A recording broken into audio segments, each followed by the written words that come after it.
I get contacted often by companies who want to send us something, and they want us to show it in a video. And the process I go through before I accept to do something is very simple. I look at what they're offering as whatever the product is. Is it something I can use? Is it something I need? Is it something that suits what I do? Does it look like it's decent quality? Does it look like it's a fair price? Does it look like something that if I was looking for something, would I lay my money out to buy it? I've had bad experiences in the past, and that's why sometimes, well, I shouldn't say sometimes. The majority of the time I'm contacted, 99.99% of the time, I turn it down because it's just not a good suit. It doesn't fit what the quality of tools I like or quality of products that I like, or maybe it's just one of them things that's only YouTube famous. You don't see it for sale anywhere else. It's just published on YouTube, and I'm just very reserved and pretty particular now as to what I take because I've had bad experiences. When they contact you, I mean, typically what they're doing is sending, this is nothing new. You guys that watch YouTube, you know how this works. People companies send stuff to YouTubers all the time.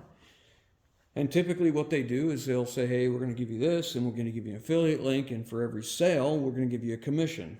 Well, when I'm offered that, I do the same thing I always have. I say, I don't want your commission. If you're willing to give me a commission off a sale, then just give us a discount code, and we'll just give it to the people that are actually going to lay money out for this stuff if they decide to lay money out. I don't want the commission for two reasons. One is I'd rather see somebody else get a discount than me get a little bit of money. And two, I don't want to muddy the waters. So I feel like if I'm getting a kickback on a sale of something, then people might think I'm on that fence where I could be swayed to say something better about something than it really is. And I don't want that. So I graciously decline and I'll just give a discount. And that's the same thing with this company. They want to give us an affiliate link for commission and all that crap, and I explain the same thing. So they contacted me on May 29th and said, hey, listen, we saw your videos, blah, blah, blah. We think this might be a good fit for you. This is our flagship, they called it. Our flagship bidirectional diagnostic scanner. And it is meant to do heavy trucks, medium trucks, construction equipment. It does overseas trucks and all this. It has an OBD2 adapter plus adapters to do the Deutz 9-pin, the 6-pin, Cat, MAN, Volvo, Denso, Isuzu, Cummins, which is funny because Cummins is just the 6-pin, but whatever. So when they asked me if I'd be interested, and I said, well, here's the list of 4 trucks I'll be working on here pretty soon that I would be using a scanner on. And I listed them, and they were the 4 trucks that I was going to be using on immediately. And they checked with their development department or whatever and said, yeah, this will work. This is compatible with those trucks. I said, okay, great. I said, if that's the case, and it's bidirectional, meaning that I can not only see data, but I can go in and do functional tests, and I can make changes and change injector numbers and all that kind of stuff. And that was attractive to have that ability. Because if you know anything about medium-duty scanners, most of them are subscription-based through the OE, meaning Caterpillar, Cummins, Cummins, Detroit, whatever, and you buy your software through them. And it's not cheap. It's pretty expensive. And the price point on this was supposed to be $699. So they said it was compatible. I said, okay, well, I'd be interested. So they sent it. So on June 7th, this arrived. And on June 7th, I did what I always do when I get a new electronic device. The first thing I do is pull it out of the pack, hook up the charger, and get it 100% fully charged before I do anything. So once I did that, I flipped through the user's manual, which looks like a VCR manual from back in the late 80s, early 90s or something like that. And after it was fully charged, I went to this part which says product activation. You can see how basic this really is.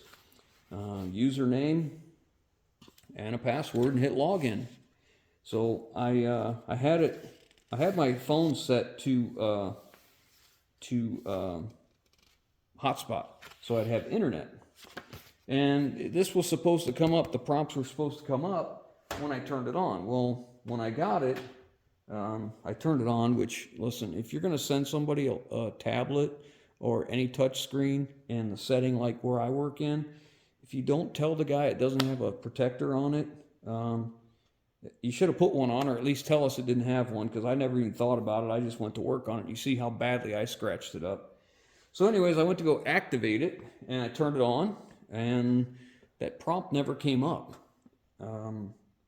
So I didn't know what was going on, so I turned it back off, turned it back on, and after the 4th attempt, the activation, that login screen came up. I thought, well, that's not very good. So I put in the password that they shipped with it and confirmed that the login user ID was correct, and I activated it.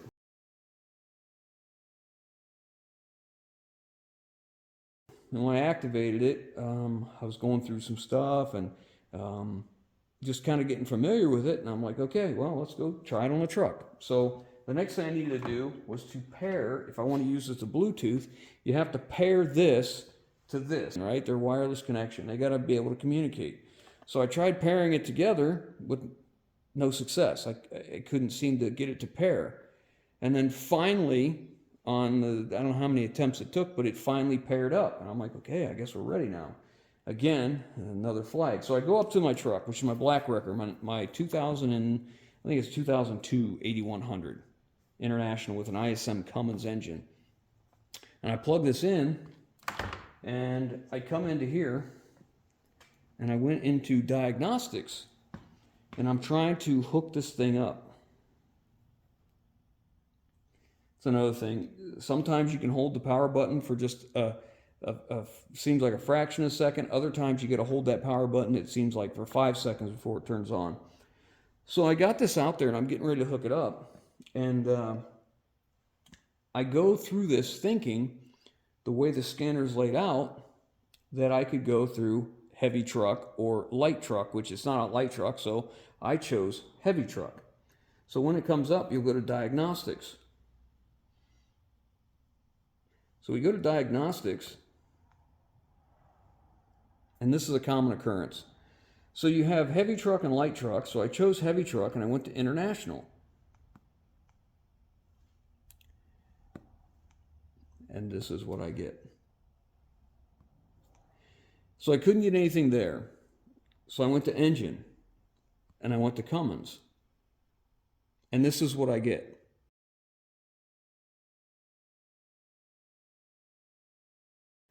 What I got was no communication. So when I got no communication, I thought, well, maybe it's just the truck. So I went to my Snap-on scanner, plugged into my truck, and it worked.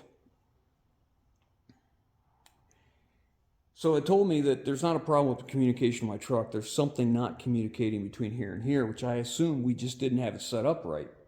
And I thought, well, I'll try the setup again. So I went back to the beginning. I tried to find everything, tried to go back to log in again correctly, make sure my internet was good and secure, make sure I had the right software downloaded for the things I wanted to choose. And then I made sure we tried to repair this again, and it seemed like the repairing worked, like we were paired together.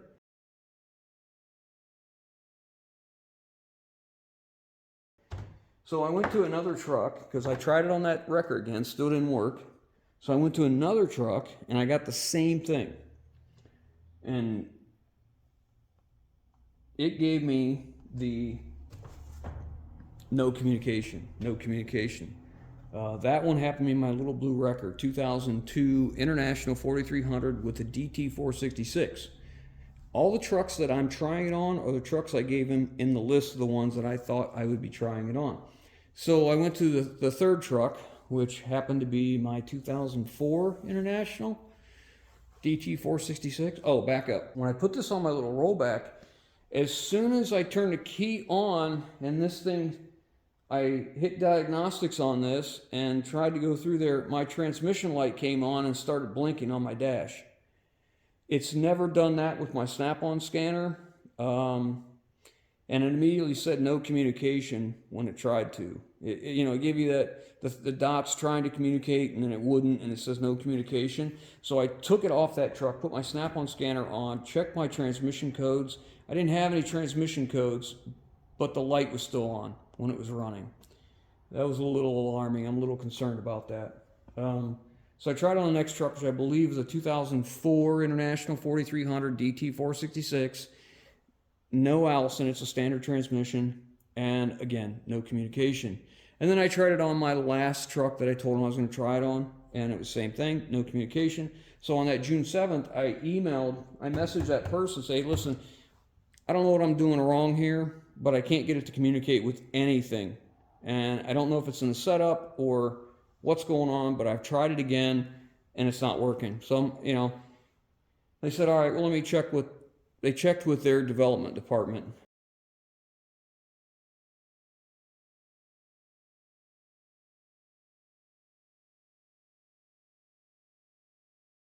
And they said they needed me to do what's called a feedback.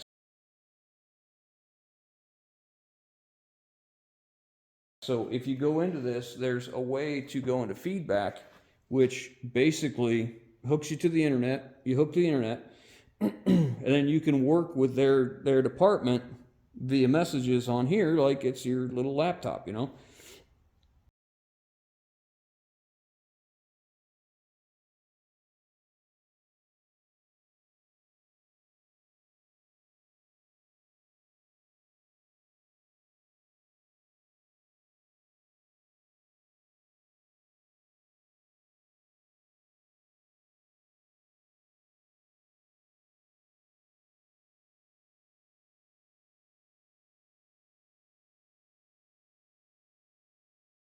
And here we go again. I gotta hold this thing forever now before it'll turn on.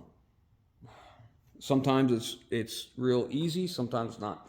So they said they need me to do feedback. So I went through the process with them of doing their feedback, and then I get an email from someone else at the company, not the original person I was talking with, through the feedback thing. And what I find was they said, we have an update coming in August. Now keep in mind, this is just the first week of June here.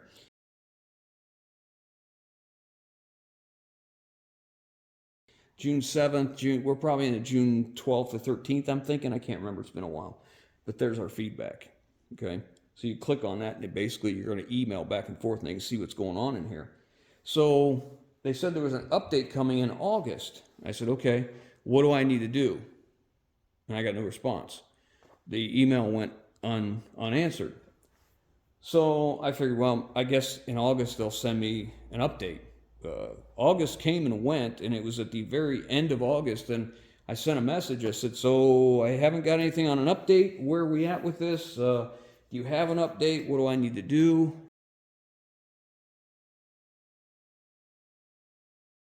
And I said, hey, the last I heard, there was an update. I didn't hear anything about an update. Where are we at? What do we got to do? I said, and then I was told it needs to be sent in for repair. Where are we at with this? What do we need to do? No response.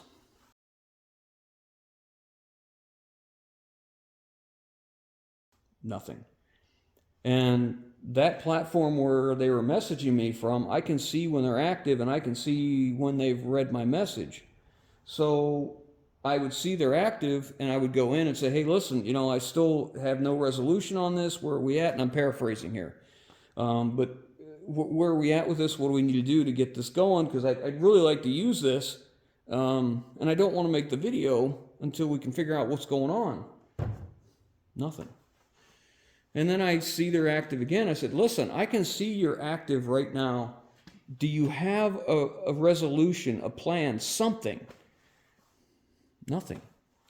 So time goes by again. I see another YouTuber has gotten one of these sent to him, and he's using it, and it's working on his truck. And I messaged him. I said, listen, I have one of these, and I've not been able to get this thing to communicate on anything. Will not communicate. And he says, really? He says, that stinks. He says, email me. He said, I'll give you my contact information. You can contact them. So I did.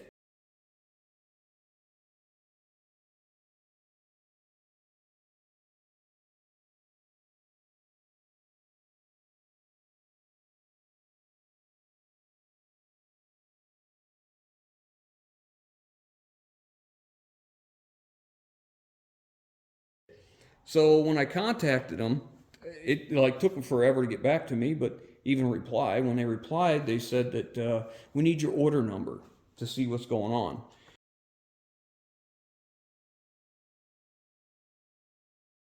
I explained, I said, I don't have an order number.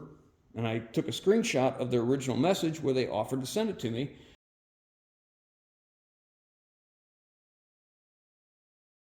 And I said, you sent it to me. And I waited the response. And I got nothing. So I emailed again and I said, okay, so have you got anything? Where are we at? And they said, we still can't locate your order number.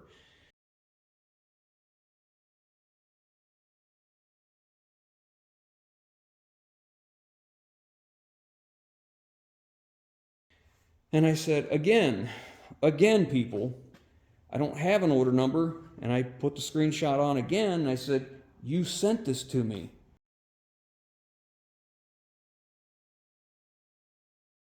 The next thing, I emailed them again and said, listen, I cannot get it to communicate with anything. There was supposed to be an update coming in August.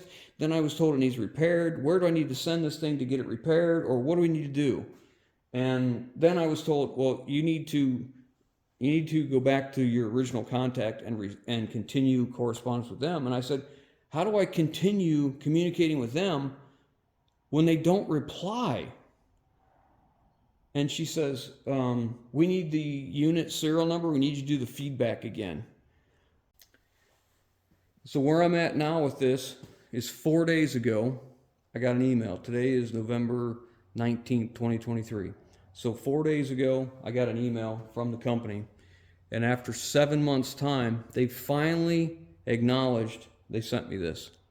They finally figured out they sent me this, which I really didn't think was a question, but apparently it was.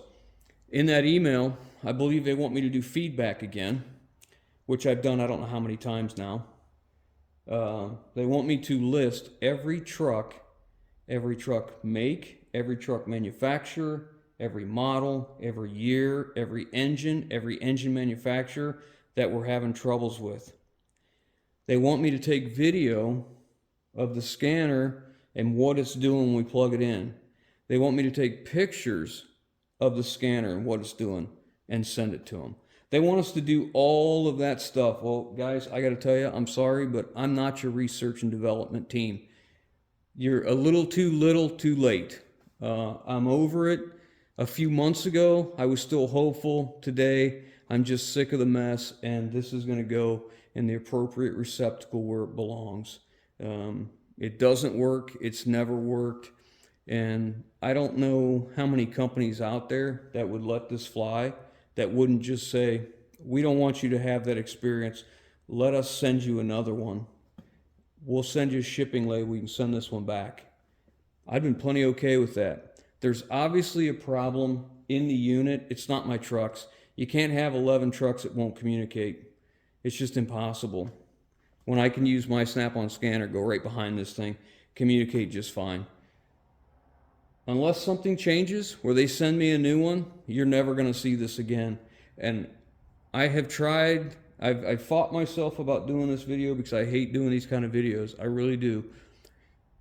But my thought is, if you're a guy like me, you're a one-man band, or you own your own truck and you're running for a living and you're relying on something like this to help get you out of a jam out in the boondocks, or help you from having to pay $150 an hour at whatever truck stop Opie Taylor just decided to be a diesel mechanic that morning, and you're putting your faith in this, hopefully my experience will give you a little enlightenment into what it could be. The other guy that has one of these on YouTube, it worked well on his one truck, but I'm hearing it's not working so well on the other truck, and I don't know that for certain, but that is kind of the scuttlebutt. So as far as I'm concerned, if they don't want to send me another one, a brand new one, to try again on something else, I'm not interested. Don't bother me. I was so hopeful because the price point of this is $6.99, which I thought it's $6.99. It don't have to be fantastic. It just has to work. We can figure out how long it's going to work after it worked. Well, we couldn't get it out of the box, so there you have it. But I'm hoping sharing my experience might help someone else to make or don't make this decision. But hopefully we'll get back to our regular videos now, guys. Thanks for watching. Hope this helps somebody.